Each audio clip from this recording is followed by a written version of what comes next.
Voilà, chers amis, bienvenue. Bienvenue à une autre édition de notre dévotion. Et je souhaite la bienvenue à ceux qui sont avec nous pour la première fois. Et pour ceux qui continuent de nous envoyer les sujets de prière, je vous rassure que je suis en train de prier pour vous. Et j'ai cette conviction que le Seigneur écoute les prières et le Seigneur répond à nos prières. Et lorsque le Seigneur aura répondu à vos prières, ne manquez pas de donner le témoignage. Parce que la parole de Dieu déclare qu'ils l'ont vaincu. Oui, nous l'avons vaincu. Il s'agit du diable à cause de la parole de notre témoignage et à cause du sang de l'agneau. D'accord? Ok, nous allons lire un passage biblique aujourd'hui et après cette lecture, une petite explication juste très courte et après cela, nous allons prier comme d'habitude. Aujourd'hui, nous allons lire dans les évangiles, non, pas dans les évangiles, nous irons plutôt dans les épîtres, la seconde épître de Paul à Timothée, dans 2 Timothée chapitre 3 pour être plus précis, et nous allons lire le verset 16.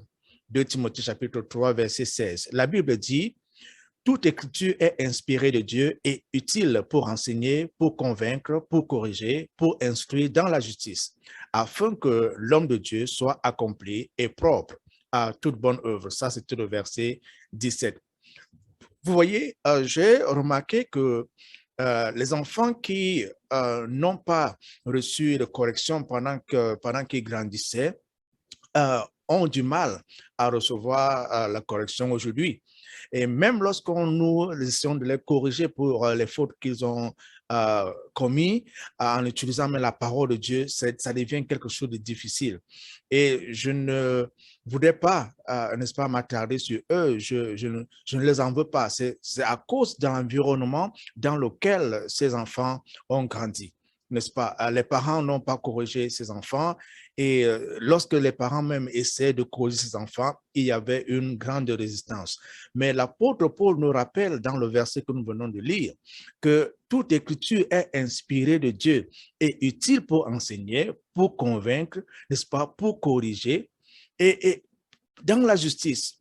Et la raison pour laquelle la parole de Dieu est là, c'est pour que nous vivions une vie, n'est-ce pas, rapprochée du modèle de Jésus-Christ. La parole nous rapproche, n'est-ce pas, de la personne de Jésus-Christ. La parole nous transforme afin que ce que dit le Seigneur Jésus-Christ commence à se manifester en nous. Vous voyez, quand nous regardons par exemple dans Éphésiens chapitre 6, verset 1, il est dit, enfants, obéissez à vos parents dans le Seigneur. Honore ton père et ta mère, et c'est le premier commandement avec une promesse dans la suite du verset, afin que tu vives heureux et que tes jours soient longs sur la terre. Quel est l'enfant qui ne voudrait pas que ses jours soient longs sur la terre? Mais c'est dommage aujourd'hui parce que même lorsque ce message est présenté devant certains enfants, ces enfants continuent de rejeter, n'est-ce pas? Il n'y a pas d'obéissance dans la famille. Il n'y a pas d'obéissance envers les parents. Que ce soit nos parents spirituels ou alors nos parents biologiques, la parole de Dieu nous appelle à leur obéir. Et leur obéir veut tout simplement dire que nous leur donnons la valeur, n'est-ce pas, que ces parents-là méritent, n'est-ce pas? Si ces parents, si nous sommes devenus enfants de ces parents, c'est parce que Dieu nous a donné ces parents là pour une raison.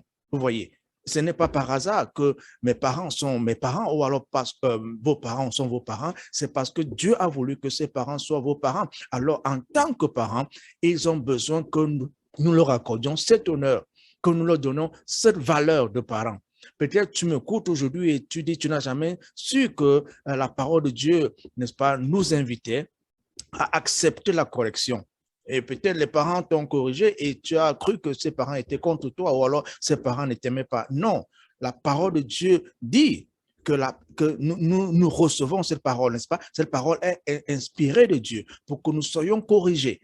Vous voyez, nous soyons corrigés, nous soyons enseignés. Et c'est à notre faveur, n'est-ce pas? Ce n'est pas notre désavantage, c'est à notre faveur afin que la personne de Christ commence, n'est-ce pas, à se modeler en nous. C'est très important. La parole de Dieu est là afin que la personne de Christ commence à se modeler en nous, commence à se former en nous, n'est-ce pas? C'est ce qu'il faut maintenant comprendre. Et peut-être certains ne savaient pas que si tu veux vivre longtemps, n'est-ce pas, il y a un secret. Et le secret, c'est, n'est-ce pas, honorer son père et sa mère. Voilà, honorer son père et sa mère. Bon, je ne peux pas donner des détails sur ce que veut dire honorer, mais si vous leur donnez la place, n'est-ce pas, qu'ils méritent, si vous donnez à vos parents la place qu'ils méritent, c'est cet honneur-là qu'il faut leur donner, cette valeur-là, en obéissant.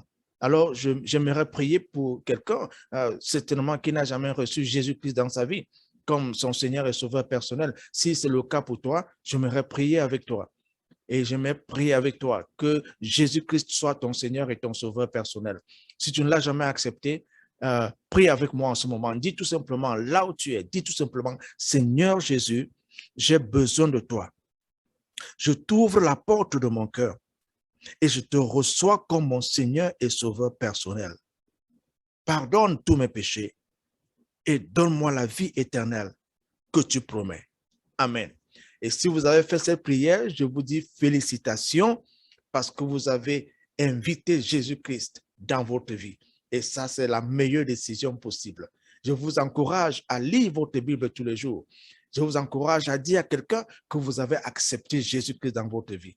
Et aussi, ne manquez pas de prier. Parlez avec Dieu dans la prière au nom de Jésus. Si vous n'êtes pas membre d'une assemblée chrétienne où la Bible est prêchée, où Jésus-Christ est proclamé, faites partie d'une assemblée. D'accord? Alors maintenant, nous allons prier. Vous avez envoyé vos sujets de prière. Je prie pour vous. Je prie pour vos familles. Je prie pour les points particuliers que vous avez énumérés. Et je sais que le Seigneur agit. Et je sais que le Seigneur agit. Et vous allez donner le témoignage. Vous allez témoigner de ce que le Seigneur a accompli dans votre vie. Alors, prions ensemble. Père, nous te disons infiniment merci parce que tu nous aimes et ton amour pour nous est immense. Ton amour pour nous est inconditionnel.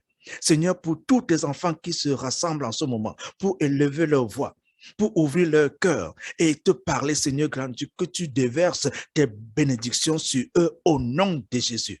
Seigneur, merci pour cet enfant, merci pour ce jeune gens, merci pour ces jeunes filles, merci pour cet employé, merci pour cet employeur. Seigneur, bénis chacun individuellement au nom de Jésus. Seigneur, je te dis merci pour les parents, merci pour les enfants, que ta main de bénédiction soit sur chacun au nom puissant de Jésus.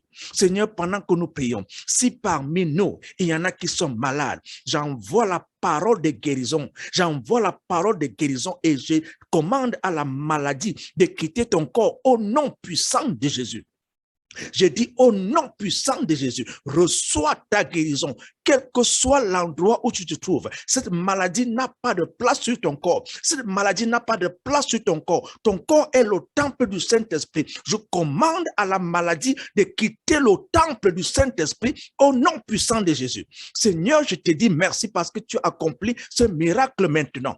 Pour vous qui sont encore enchaînés, s'il y a des chaînes de la malchance, s'il y a des chaînes de la malédiction, je brise ces chaînes maintenant dans le puissant nom de Jésus-Christ. Dans le puissant nom de Jésus-Christ. Les satanistes qui vous ont enchaînés, les démons qui vous ont enchaînés, les sorciers qui vous vont enchaîner, j'envoie le feu et je déclare votre délivrance au nom puissant de Jésus. Au nom puissant de Jésus, je vais à la racine de toute activité satanique qui vous poursuit et je déclare, je décrète dans le puissant nom de Jésus que vous êtes libérés, vous êtes délivrés. Vous êtes délivrés par le puissant nom de Jésus-Christ. Pendant que je prie, pour vous qui cherchez le mariage, que le mariage soit votre portion au nom de Jésus. Pour ceux qui cherchent des enfants, je prie que le Seigneur vous donne ces enfants au nom puissant de Jésus. Avant la fin de cette année, qu'un miracle se produise dans ta vie, qu'un miracle se produise dans ta famille, qu'un miracle se produise dans ton travail, qu'un miracle se produise dans tes entreprises, dans le puissant nom de Jésus. Vous qui êtes dans le ministère, que le Seigneur Jésus-Christ vous visite, que le Seigneur Jésus-Christ ouvre des portes d'évangélisation, des portes grandes et merveilleuses pour l'œuvre à laquelle il vous a appelé au nom puissant de Jésus. Au nom de Jésus. Je prie pour vous et je sais que Dieu écoute et je sais que Dieu répond. Et même cette prière, il l'a exaucée au nom de Jésus. Amen. Merci. Merci pour ta présence. Merci parce que tu crois que le Seigneur écoute et tu crois que le Seigneur répond. Et le Seigneur a répondu. Et tu vas témoigner de ses bienfaits. Que le Seigneur nous bénisse tous. À la prochaine. Au revoir.